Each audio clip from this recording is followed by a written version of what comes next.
Big news for anyone who loves the history of D-Day. Matt McLachlan Battlefield Tours has just launched a brand new tour that visits the D-Day beaches and lots of other sites in rural France, and all from the comfort of a luxurious cruise on the Seine River. Now, we ran this tour in 2024 and it was a huge success. It sold out in a matter of weeks. So now we've rolled it out again for 2025. But this time, there'll be 3 departures in June, July and September, giving you 3 times the opportunity to join us. The cruise is on board the luxurious Amadeus Diamond and begins and ends in Paris. Over 8 days, you'll enjoy the history, scenery and culture of the beautiful Seine River. But as an exclusive offering just for our passengers, you'll enjoy 2 full days touring the D-Day landing beaches in both the US and British sectors, plus daily seminars on board the ship that unpack the history of D-Day. And like all our tours, you'll be hosted by one of our expert historians who'll bring the story of D-Day to life. And if you've been on one of our tours before, you'll know that our historians really are the best there is. This is an exclusive cruise and places are extremely limited. Visit battlefields.com.au to book your place today. When it comes to weight loss, no 2 people are the same. That's why Noom builds personalized plans based on your unique psychology and biology. Take Brittany. After years of unsustainable diets, Noom helped her lose 20 pounds and keep it off. I was definitely in a yo-yo cycle for years of just losing weight, gaining weight, and it was exhausting. And Stephanie. She's a former D1 athlete who knew she couldn't outtrain her diet, and she lost 38 pounds. My relationship to food before Noom was never consistent. And Evan, he can't stand salads, but he still lost 50 pounds with Noom. I never really was a salad guy. That's just not who I am. Even through the pickiness, Noom taught me that building better habits builds a healthier lifestyle. I'm not doing this to get to a number. I'm doing this to feel better. Get your personalized plan today at Noom.com. Real Noom users compensated to provide their story. In 4 weeks, the typical Noom user can expect to lose 1 to 2 pounds per week. Individual results may vary. Explaining football to the friend who's just there for the nachos? Hard. Tailgating from home like a pro with snacks and drinks everyone will love? An easy win. And with Instacart helping deliver the snack time MVPs to your door, you're ready for the game in as fast as 30 minutes. So you never miss a play or lose your seat on the couch or have to go head-to-head for the last chicken wing. Shop Game Day Faves on Instacart and enjoy $0 delivery fees on your first 3 grocery orders. Offer valid for a limited time. Other fees and terms apply. A Living History production. I'm Matt McLachlan. And I'm Pete Smith. We're battlefield historians who love nothing better than getting out and walking the ground where great battles in history took place. And now we'd like you to come with us. Every week, BattleWalks will take you to one of the great battlefields of Europe. As we walk the ground, we'll dig through the pages of history. We'll uncover the secrets of the battlefields, and most importantly, we'll tell the stories of the people who fought and died there. Welcome to BattleWalks. Hello and welcome to BattleWalks. Thank you for joining us yet again to walk across some of the amazing battlefields of Europe. As always, I'm joined by my colleague and friend, Pete Smith. Pete, welcome back. Hi, Matt. Yeah, good to be with you again. Today, mate, we're heading to the Somme. We haven't done a walk in the Somme before. We're heading down to France. This most iconic battlefield. When we talk about the First World War, the Western Front, most people's minds wander immediately to the Battle of the Somme. And today we're going to explore a key part of that battlefield, aren't we? Yeah, we are indeed. We're going to be looking at the 1st of July, one section of the battlefield from the 1st of July. And for the Brits, the 1st of July, the worst day in British military history, really kind of holds us. It holds us, and if anybody's even slightly interested in the Great War, then it's that date, the 1st of July, 1916. That's the date that keeps bringing you back. Well, Pete, why don't we start by you giving us your very brief overview of just why this battle occurred and what happened on this iconic day of the 1st of July, 1916. Okay, this is just a general overview. Britain joins the First World War. The British Army expected to be near to the coast. They expected, when the lines solidified, they expected to be near to the coast. It's a traditional area where Britain has always fought in France and Belgium. But that's not going to be the case. In 1915, really the French were under such terrible pressure at Verdun that there was a request, perhaps an order, depends how you view it, that Britain should take more of the line. In other words, we should extend our line away from the coast, across Flanders, the Flanders Plains, and up onto the ridges around Arras, and then over those ridges and onto the Somme. The reason for doing that is that's going to free up French troops to be dispatched to assist the French fighting around Verdun. And it's also, if we assault these positions on the Somme ridges, then it's going to hold the German reserves here, or even better, it's going to cause Germans to be brought from Verdun across to here. So in other words, it's assisting the French. So the Battle of the Somme is really an attempt by us to aid the French at Verdun, and also to start a breakthrough. They're hoping that this is going to be a breakthrough as well. So if we're going to organise a diversionary attack, which is effectively, this is an enormous diversionary attack, then we might as well try and do more than that and break through. So that's just a general overview of why the Battle of the Somme takes place on the 1st of July in 1916. Of course, it's not just a one-day action. The battle itself is going to run from the 1st of July until the 18th of November. So it's an enormous, long battle. But we're interested today, we're going to be looking at the 1st of July. And tell us just about how that battle went. Tell us about on the 1st of July, how it was supposed to go, what the plan was, and how that battle actually went on that morning. Well, the battle itself, the 1st of July, we have objectives, and the objectives were not overly strenuous for the 1st of July, and it was hoped that we would break through the Germans, or the frontage. And the frontage is quite long. It's 23 kilometres, or quite wide, 23 kilometres of frontage. So it's not just in a small area, it's a big area, and there is a hopeful that we will get success with minimal casualties. And the idea was to bombard the Germans, to drive them underground, to kill them, to smash the barbed wire, and then for us to walk across no man's land almost unassisted, because the Germans will all be dead or driven underground, and of course that's not going to be the case. The Germans are in much deeper chambers underground than we expect. The barbed wire is thicker, we haven't got the right ammunition, and we haven't got the right tactics. We'll discuss perhaps some of the tactics as this story goes on, but what we really could have done with is a creeping barrage, one that protects the infantry as they're advancing. We haven't got that. We haven't yet got tanks. So this battle is really about what we haven't got, but we nearly have, because by the end of the Battle of the Somme, we are getting a lot of these things. So the first day, within the first hours, becomes a total disaster. The men cannot get across no man's land. It becomes a race. Can the Germans get up from underground, mount their machine guns, open fire before we can get to them? And the answer is yes, they can. And that's what happens. And so 60,000 casualties. A lot of those casualties in the first few hours of the battle. So truly appalling, and that is the worst 24 hours in British military history. So 60,000 casualties. Of those 60,000, about a third were killed outright. So it's a destructions of many of the battalions that were raised specifically for the First World War from volunteers. So these are the PALS battalions. And this is the battle of the PALS battalions, these volunteer soldiers who are here. The best, really, we'd have to say the PALS battalions are the best that Britain could offer at that period. No conscription yet, or the conscription has come in, but they're not yet reaching the front. So most of these men are volunteers, along with territorial soldiers and regular soldiers. But of course, the regular soldiers, and to a certain extent, the territorials have been doing their job up until this point in 1916. So they are very much denuded. Not that many regular soldiers still here on the front line. It's just an appalling disaster that first day, and we should, as you mentioned before, we should point out that the Battle of the Somme went on for a very long time. And as we do more episodes of this podcast, we'll be revisiting the Somme and various actions involved in the later parts of the Battle of the Somme. But today we are going to talk about that first day, the famous first day on the Somme, the 1st of July 1916. And it's a very big area, so obviously we can't cover it in one bite. What small part of the battlefield are we looking at today, Pete? Right, we're going to have a little bit of a look at the battlefield around an area called the Sunken Lane. Now, the first thing I need to do before I go any further is just explain what a sunken lane is.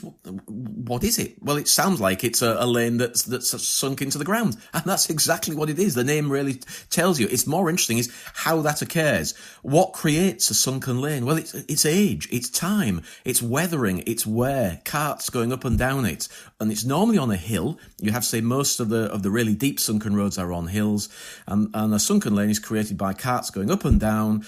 You can imagine the guys coming and leveling it when it gets rutted. They throw out the stuff to the side, chalk here. It's a chalk landscape, so they're throwing out the chalk to the side, they're throwing out the mud to the sides, hence the banks go up with the stuff coming out of the lane, and the rain washes out the infill, and they'd have to scrape it out again and throw it to the sides, and so over centuries, literally, it sinks into the ground.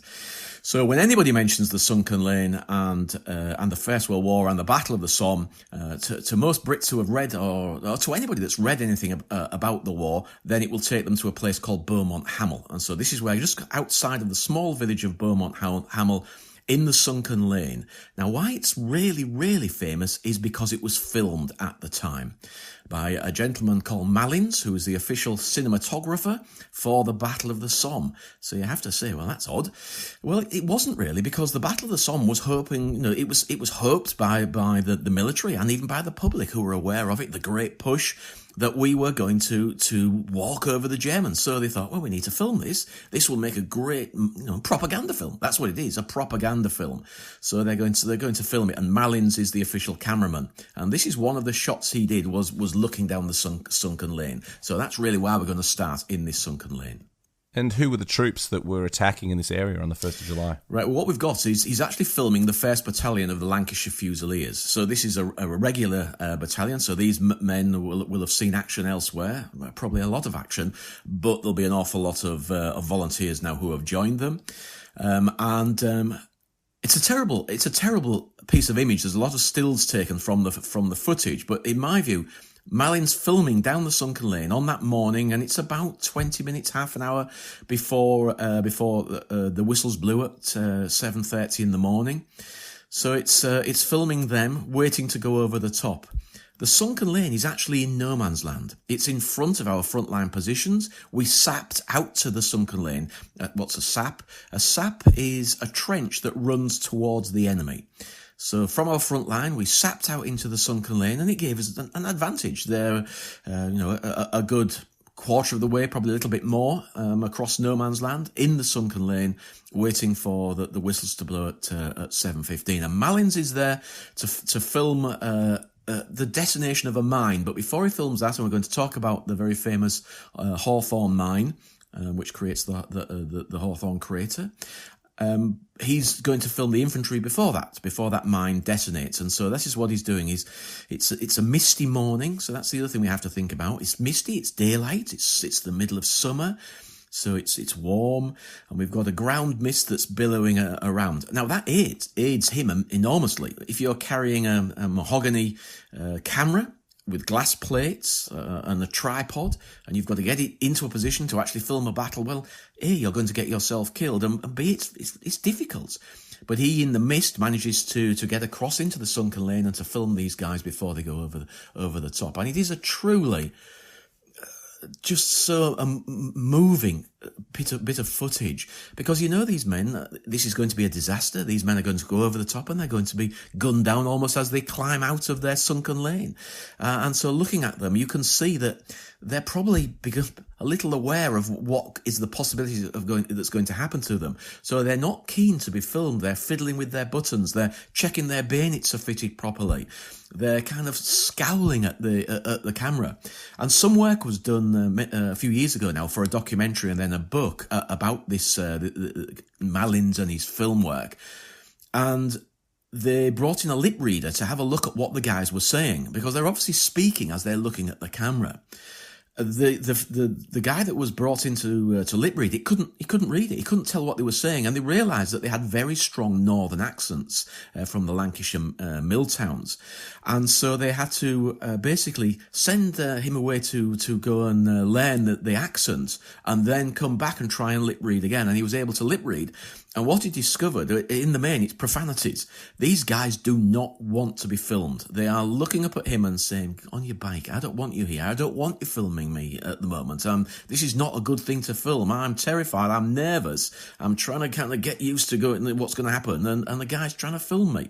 So to my mind, it's a terribly moving section of film of the guys in the Sunken Lane. And that mist behind them, which enabled him to get his camera out there, it gives it almost a surreal quality. Here they are in their black and white, standing out with the mist behind them, looking down the Sunken Lane and along out into no man's land. It's well said, Pete. And the thing I always say when I visit a battlefield and explore fighting and warfare is that being in an army, being in a war is about losing your sense of individuality. That even when we look back on it now through the pages of history, we think about large formations of men. We think about them fairly two-dimensionally. Footage like the Mallins footage in the Sunken Lane blows that apart. You see these men as individuals. You see them talking. You see what they're doing in the moments before an attack. Effectively ordinary moments, what men would be doing today, what they've done throughout the centuries before they've gone into an attack. And as you say, knowing that so many of them would be gunned down as they left that Sunken Road, it's just extraordinary footage.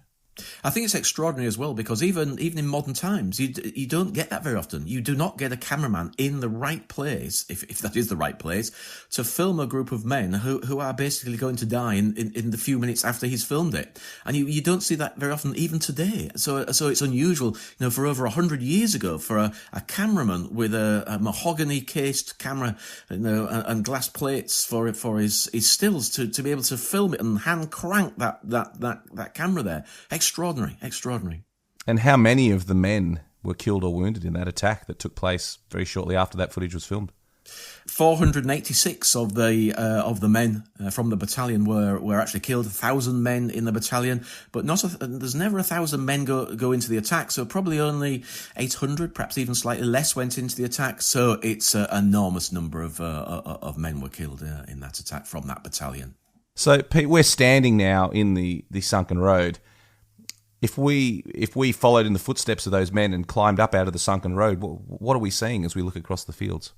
It's a very moving thing to do, and with groups where I always do that. You can actually climb up through the bushes and the undergrowth up onto the ridge, and in the mist, if you get it right, looking across, you've got an open landscape and then a wood on the other side, and that German position in that wood is known as the Bergwerk. And the Germans were waiting with their machine guns across there. And if you then start to walk across the field, and interestingly, that field very often hasn't got crops in it. They just started putting a few more trees in, which I'm a bit disappointed about because it's going to spoil that immediate feel of standing up and being able to look right across to the German lines. And it's probably, 200 metres, no more. And in between those two positions, the only thing that you can now see that interrupts that general flow, if you were to walk all the way to the German positions, which of course nobody did, nobody got into the German positions here, there is now a little cemetery in the middle. But it's exceedingly moving to stand up and to look across towards the German lines and the tree line, which marks very clearly, because that tree line gives you an immediate identification of where the German front line was. Well, leaving the Sunken Road now, we're going to walk further along it, and we're going to come to a memorial, and it's quite a spectacular memorial. Tell us all about this memorial at the end of the Sunken Lane. Yeah, this memorial is to the Argyll and Sutherland Highlanders, and more particularly the 8th Battalion, the 1st of the 8th Battalion.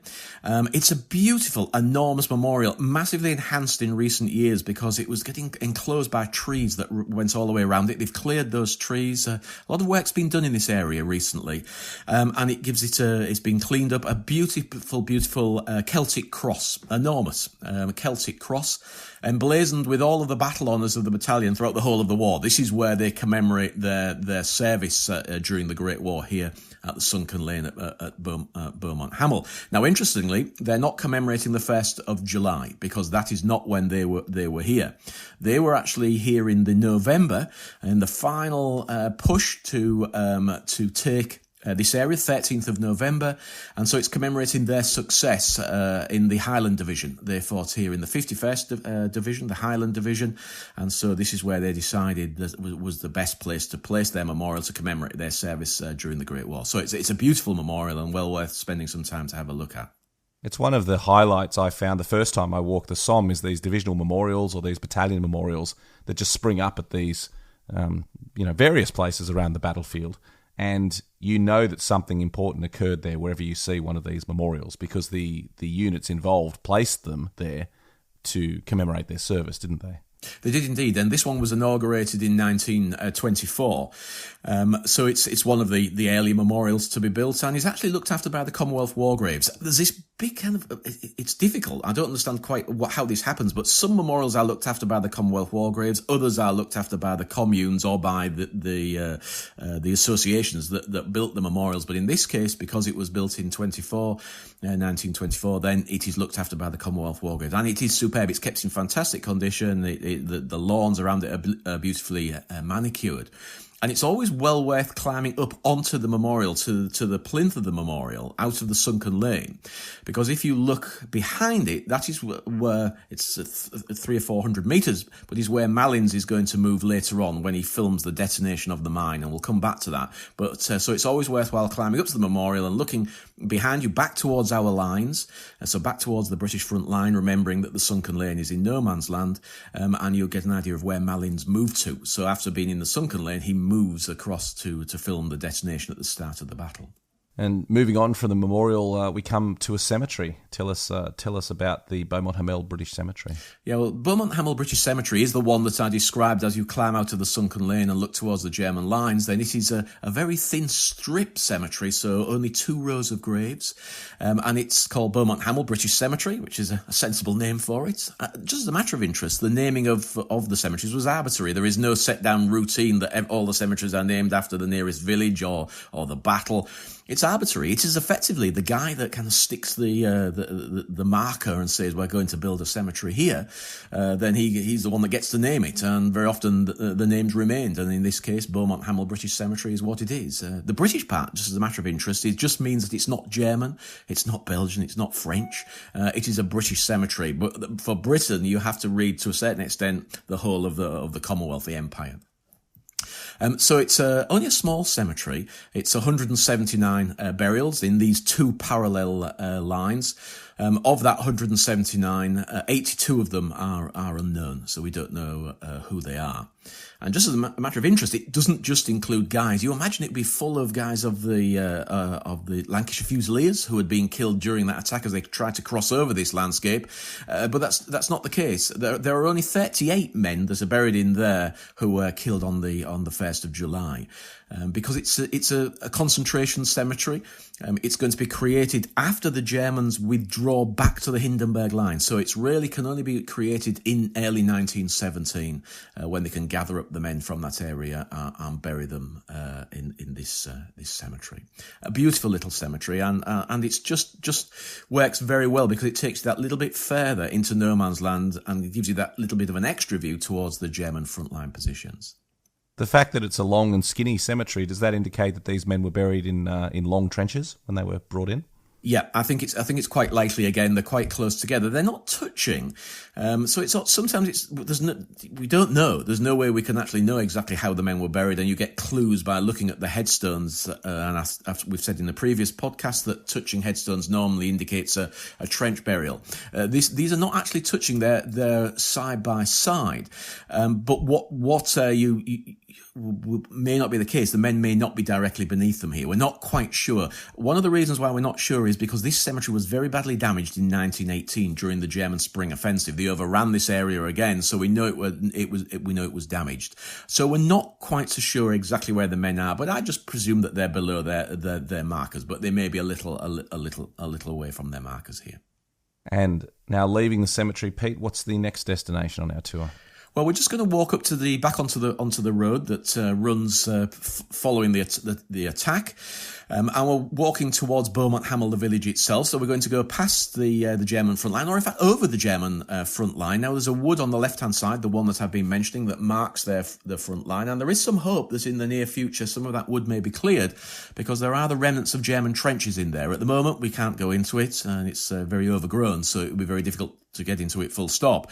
But there is a hope that perhaps in the future we may see a little more of that. And then we're just going to walk into the outskirts of the town before turning around and coming back up to a flagpole. So you're thinking, a flagpole? But the flagpole is commemorating the 51st Division and its battle to get through here in the November. So on the 13th of November, as we know, they successfully took Beaumont Hamel and they put up a flagpole. Seems an odd thing to put up. It's recently been renovated. On the 90th anniversary, it was renovated in the November. I was there for the unveiling of the new flagpole, if you can unveil a flagpole. And and so there it is, just commemorating the service of the 51st Division fighting in the village. So it's nice. I love these little tiny small memorials, and they're everywhere. And a lot of people miss them. You can drive past a flagpole without even stopping and noticing that it's there. Thankfully now, on that 90th anniversary, they actually put up an explanatory panel, so there's a little bit more to catch your eye. But in the old days, it was just a flagpole. And for most of us visiting the battlefields, you're going from A to B, and you know where you're going to, you probably wouldn't have even noticed it. But it's a nice little addition to the battlefield. Pete, one thing that strikes me as you're describing these memorials is that there seem to be a lot of memorials to the November battles on the Somme, which is when victory was achieved effectively, when the battle ended and when they captured the ground that they'd failed so spectacularly to capture in the earlier parts of the battle. Is that the way the Somme battlefields tend to be commemorated? It's the same as Fromelles, for example. Fromelles, the famous Australian battlefield that we discussed in an earlier podcast, does not get a lot of commemoration because it was such a disaster. And units that fought there tended to focus more on their successes later in the war or later in 1916. Is it the same on the Somme? Are there a number of memorials to the 1st of July fighting, or does it all tend to be from later in the campaign? That's a very good question, Matt, actually, and it's one I had to just, while you were talking, I was having a think about it. No, I think there are probably more memorials to the 1st of July. It's a kind of an Anglo-Saxon trait, isn't it? We like to commemorate a disaster. So, yes, there are memorials to successful actions or to the later actions, but I think they will be outnumbered considerably by memorials commemorating the disasters of the 1st of July, regiments that had terrible, terrible disasters. I was actually involved in the raising of a memorial to the Dorset Regiment, which had terrible disasters or terrible casualties, should I say, on the 1st of July. And that memorial was placed where those casualties took place, as near as we could get it, to where that happened, very close to Thiepval. The Thiepval Ridge and the Thiepval Memorial, enormous memorial to the missing. So I think we're still raising them. We're still putting them in now. But I have this. I think it's fairly obvious that we do tend to place them where there were terrible casualties. Of course, terrible casualties are not a good thing to commemorate. But wherever you have terrible casualties, there's always enormous bravery. And I think that's what we're commemorating. We're not commemorating the disaster. We're not really commemorating the terrible casualties. We're commemorating the grit of the men that fought there and the limited success that they may or may not have had, but under terrible circumstances. So, leaving the flagpole, we're now going to visit one of the most important and iconic sites, probably on the entire Somme battlefield. What is this huge hole in the ground as we approach it, Pete? Yeah, it's extraordinary. We have to leave the road, climb up a new track that's been, in the old days, you kind of climbed over a farmer's fence and wandered across his paddock. Now it's very well organised, and we can walk up a trail that takes us to the Hawthorne Ridge mine crater. It's a double crater, interestingly, so it wasn't popular to visit for many, many years. It was difficult to visit. It had trees in it. You couldn't really see what was going on. And so people didn't make the effort to go and have a look. But recently a society has leased it. They've got I think it's a 90-year lease on it. And you can now, they've created a footpath. You can go up to it. They've cleared some of the trees. And we can now clearly see this double crater because it was blown on the 1st of July, but it was also blown on the 13th of November. So we've got two craters side by side. The stunning part of all of this is Malins. Geoffrey Malins, he had moved back, as I described earlier, behind the memorial to the Argyll and Sutherland Highlanders, into a viewpoint where he could look across no man's land obliquely, and he was ready for the detonation of the mine. It blew 10 minutes before 7:30, and an odd time. There's been lots of debate over the years as to why and should it have been blown at that time. It's a discussion between two senior officers who can't quite make their mind up as to when it should be blown. But it's blown 10 minutes early. Now, actually, it didn't help in a way. It killed an awful lot of Germans, as you'd expect, when it detonated. But that 10 minutes enabled the Germans to bring up reinforcements, to bring up new sets of guns, and to cover the hole in their line that had been created because it blows right underneath a fairly prominent machine gun position that covers the valley and the landscape in front of it. So it was a good position that the Germans had created this nest of machine guns. Destroyed, but reinforced by these new guns, and so we didn't have any success here. This is a story of total lack of success. Anyway, back to the crater. So looking down into the crater, extraordinary. We can now walk down into it. We can have a wander about. There are just one or two panels describing what you're looking at. Now, I think that's a good thing, because I think you can overdo it. You can put too many things in that tell people what's going on, and in fact, eventually they interfere with our view of and our ability to kind of to imagine if there are all of these things to read. So they're putting limited panels in describing what's going on, and the rest of it is up to you to use your imagination. It's very easy to get the gist of where the Germans are because of that line of trees to our right as we're looking towards the British lines, and we can see clearly the sunken lane where we were earlier, and across to the British front line. So that's exactly what the Germans wanted. They wanted that view, and we have it as well. And in fact, we have a slightly better view, because in detonating these two mines, it's giving you a little bit more of a lip, and so we get a better view across no man's land. So it's a fantastic thing to go and have a look at. I would highly recommend that anybody who wants to follow in our footsteps then go and have a look at the mine, the Hawthorne Ridge mine craters. Fantastic.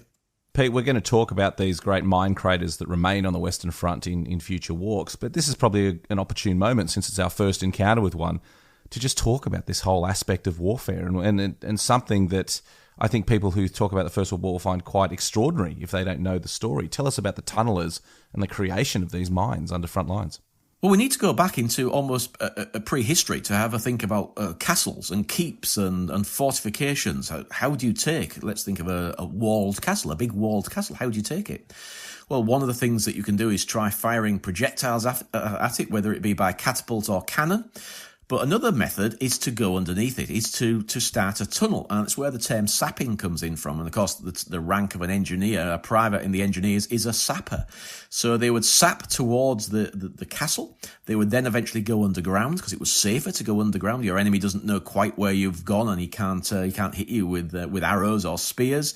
And they would basically take out the foundations of the keep in the castle, put in pit props to hold it up, then set a fire. That fire would burn out all the props at the same time, and having taken the foundations out, the keep would then fall over, and you had a breach in the walls.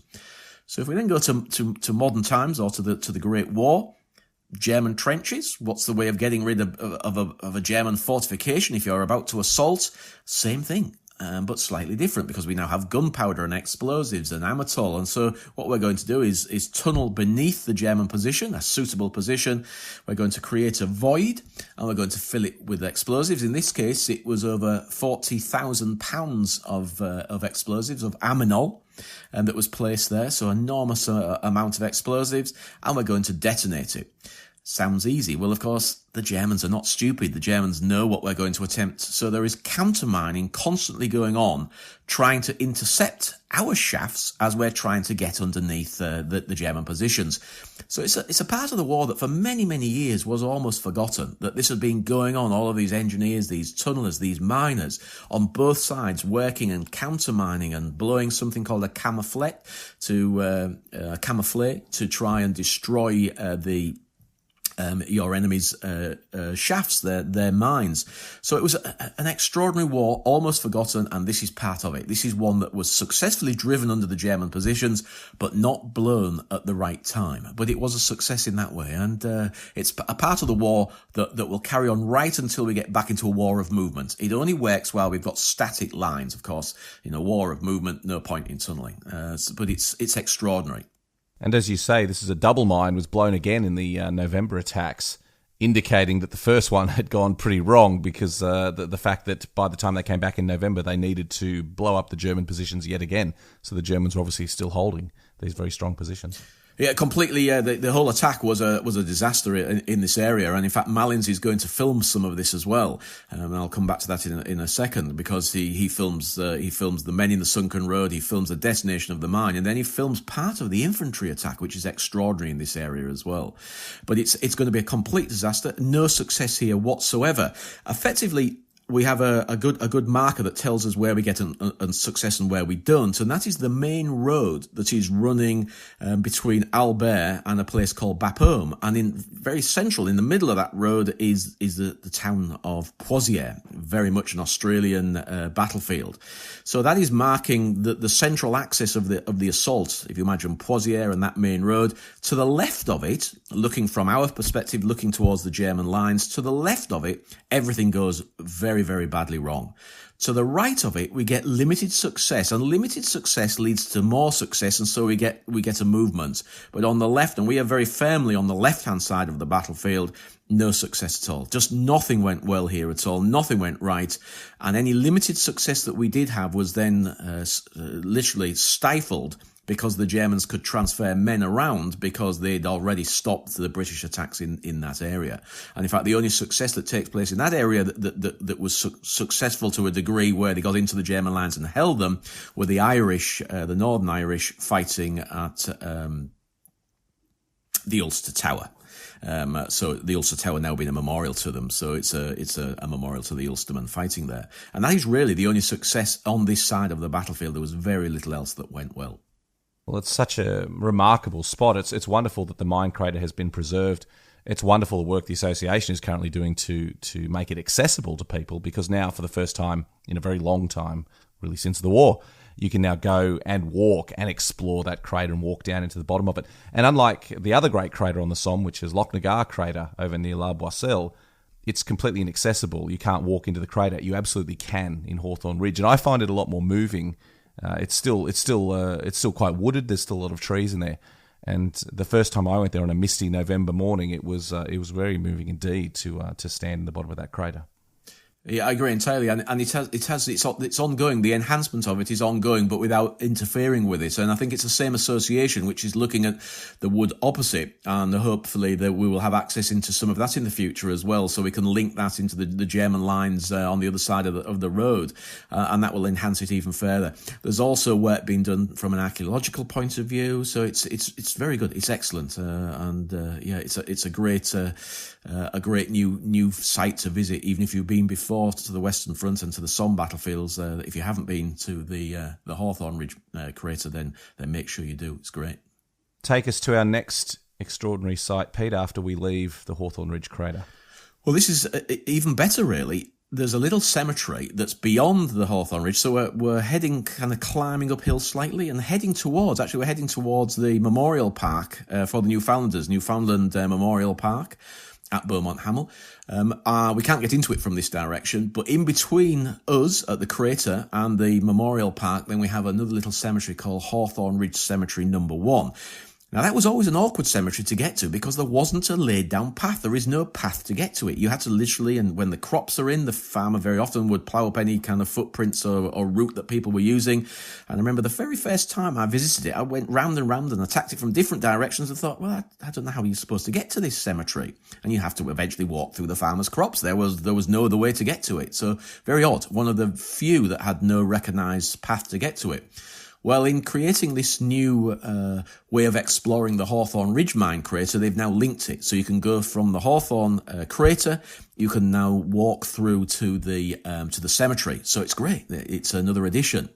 And what makes it even more moving, many of the men that are buried in the cemetery are those that were trying to take the crater on the 1st of July. So it's a beautiful little cemetery, 150 burials within the cemetery.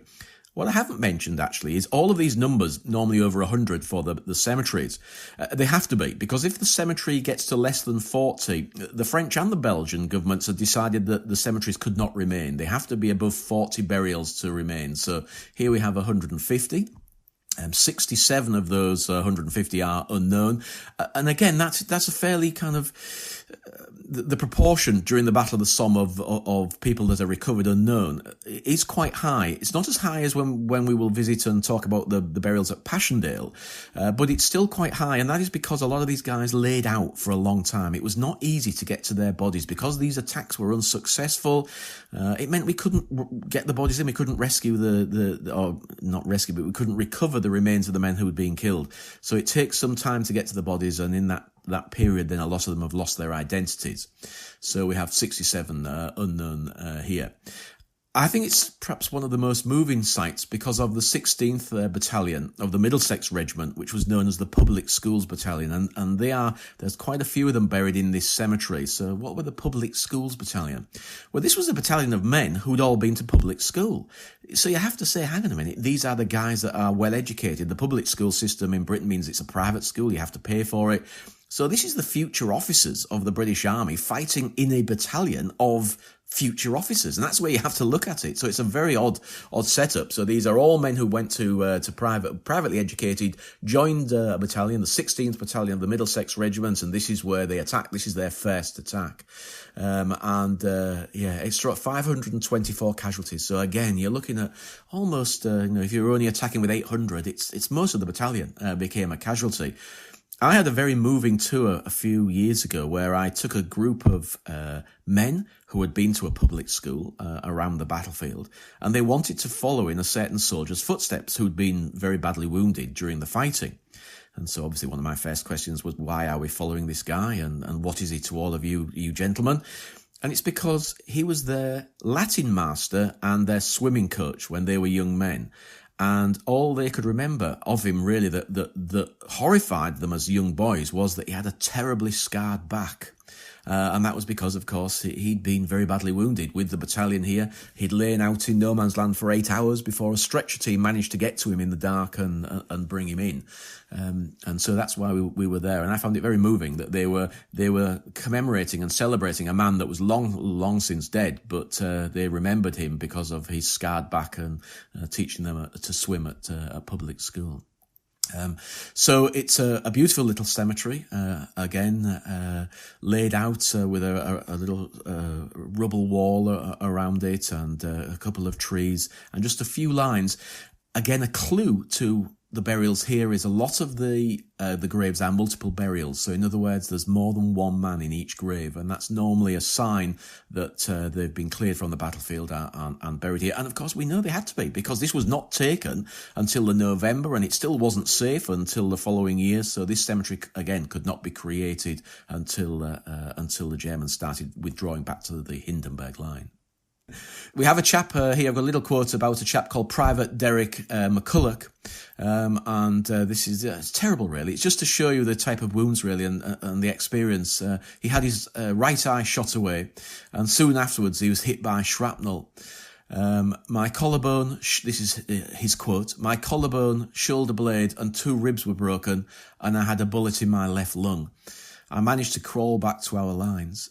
So I think it's just extraordinary that a man can be so kind of hit by machine gun fire, because this is what this is here. It is predominantly the machine gun fire, but he still knew that the only way he was going to survive, really, was getting back to his front line. He went on to have a full and unsuccessful life, but very badly shot up in the middle of no man's land.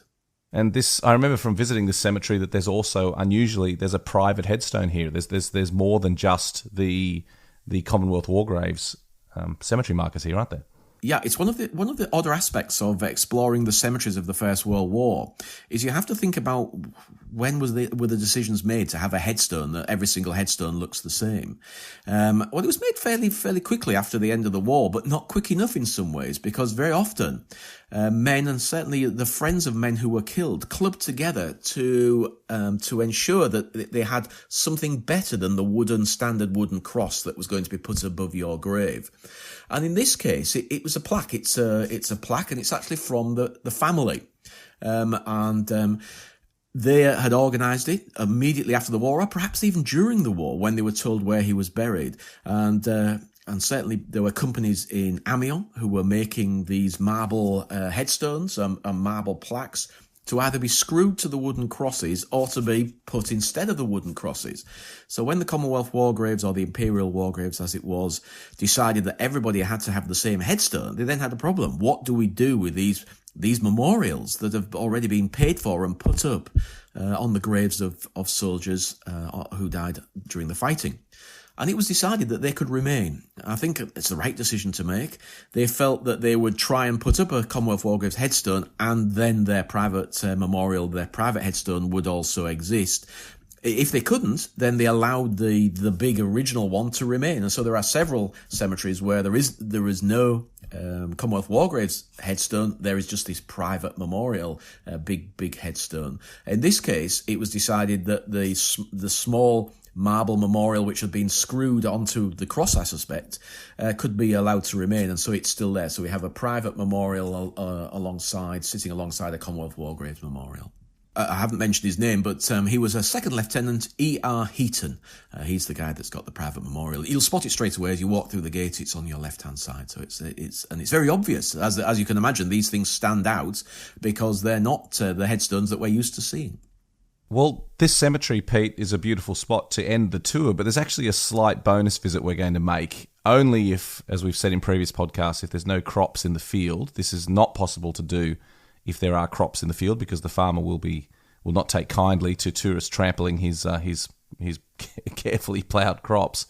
But if there's no crops in the field, where are we going to go now?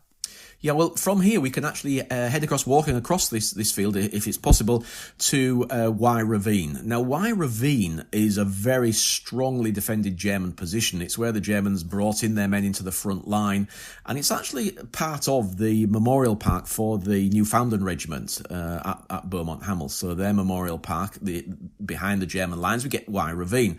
So we're looking at it from an odd point here, and it's well worth looking at it from the German perspective. So you're looking across the ravine and then into the memorial park, and it really shows you how deep this was. It was actually a chalk quarry. Y Ravine is a chalk quarry, and it's where the Germans really went underground. The Germans here, as we know, were underground everywhere, the underground positions, underground headquarters, and here they used the Y Ravine to get to their frontline trenches because it's already into the landscape. You can tunnel in from the base of it and then enter your trenches from tunnels. Of course, it saves enormous numbers of lives because they don't have to travel through trenches to get to the front line. They're coming in from underground. So Y Ravine is spectacular. It's well worth looking at. Very steep sides. We can't walk into it, and you can't even walk into it from the memorial park as well. If you're in the memorial park, you're not allowed into it either. But it's good to get a view into it from the German perspective. So yeah, it's a good way to end the tour. Well, Pete, it's just been a wonderful journey. Thank you so much. I always enjoy getting out and exploring these Somme battlefields with you, Pete, because you just have a wonderful perspective on the sacrifice and the achievements that went on in this most important corner of the Somme. So I've really enjoyed it, Pete. Have you enjoyed this walk across the Somme battlefields? Oh, fantastic! It's one of my favourite walks, and if you get the weather right, a feeling of a summer morning, then it's very, very moving. It's a very moving place to be. I should mention as well that a year or two ago I made a video which is on YouTube available to download called Walking the Battle of the Somme, and it covers several of the sites that we've just discussed in this walk, including many others as well. But check that out on our YouTube video on the Living History YouTube page, Walking the Battle of the Somme, to see the Hawthorne Crater and some other famous sites. Pete, it's been wonderful. Until next time, thank you for joining me on the battlefields. Pleasure, Matt. Enjoyable.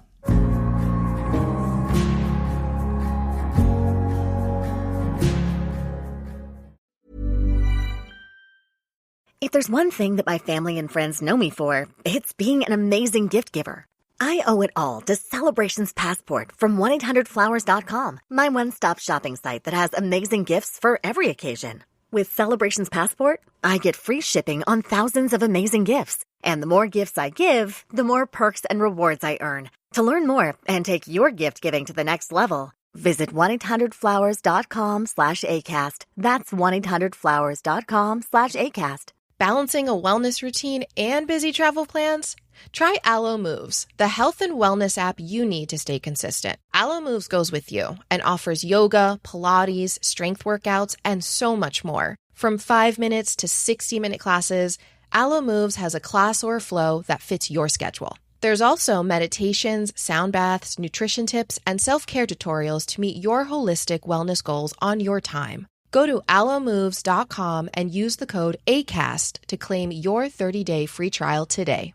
Your dining room is the heart of your home, where meals are shared and memories are made. At Ashley, you'll find affordable dining furniture in a range of classic and modern styles. Ashley's small space sets and extendable tables are designed to fit beautifully into any space, from cozy breakfast nooks and kitchens to formal dining areas fit for a feast. And with mix-and-match seating options, everyone at your table gets the perfect seat. At Ashley, style is served. Shop in-store or online today.